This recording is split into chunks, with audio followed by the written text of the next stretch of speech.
I want to, as we kind of wrap up here, I do want to come back to AI. Jerry, you mentioned it, but Ben, how did earlier you guys weren't here? We did a demonstration. My colleague Andrew Sorkin and I recreated ourselves and our voices. How do you see it? I mean, is it a benefit or is it a real threat? Is it possible that a Netflix could say, we're going to do our own, James Bond thing out there with a bunch of actors that are completely recreated for this market or that market?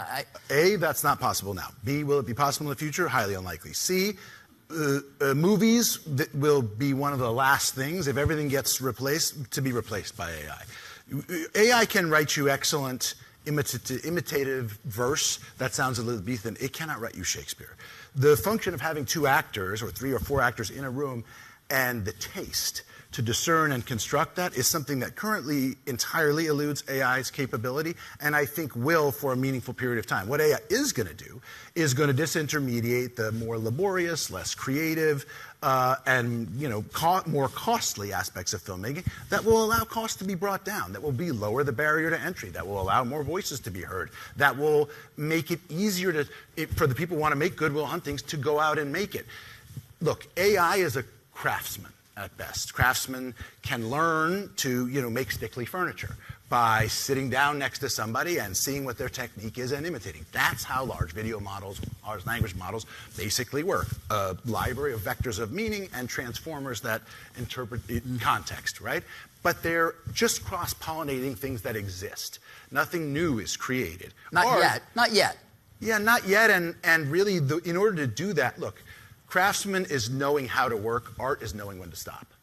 And I think knowing when to stop is going to be a very difficult thing for AI to learn because it's taste. And also, lack of consistency, lack of controls, lack of quality. AI, for this world of generative video, is going to do key things more. I wouldn't like to be in the visual effects business. They're in trouble. Because what costs a lot of money is now going to cost a lot less. And it's going to hammer that space, and it already is. And maybe it shouldn't take 1,000 people to render something, but it's not going to replace human beings making films. It may make your background more convincing. It can change the color of your shirt. It can fix mistakes that you've made.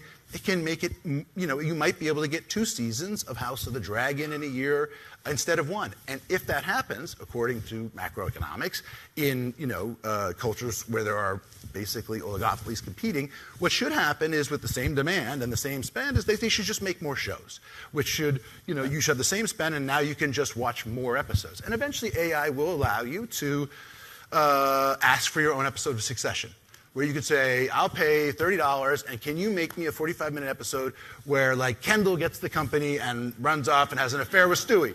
And it'll do it. And it'll be a little janky and a little bit weird, but it'll know their stats, it'll know those actors, and it will, remix it in effect, right. And it will do that. That's the value, in my view, long-term of AI for consumers, which is eventually my hope for AI is that it's an additional revenue stream that can replace DVD, which took 15 to 20% out of the economy of filmmaking, which is, and there should be negotiated rights and residual rights to say, if you want to, because what do people want to make 5-minute, 30-second TikTok videos where they look like the Avengers? Well, great. You can, just like you used to be able to buy your Iron Man costume at the store, you're going to buy your Iron Man pack and you and your buddies are going to look like Iron Man and Hawkeye, on Twitch. That's what's going to really happen.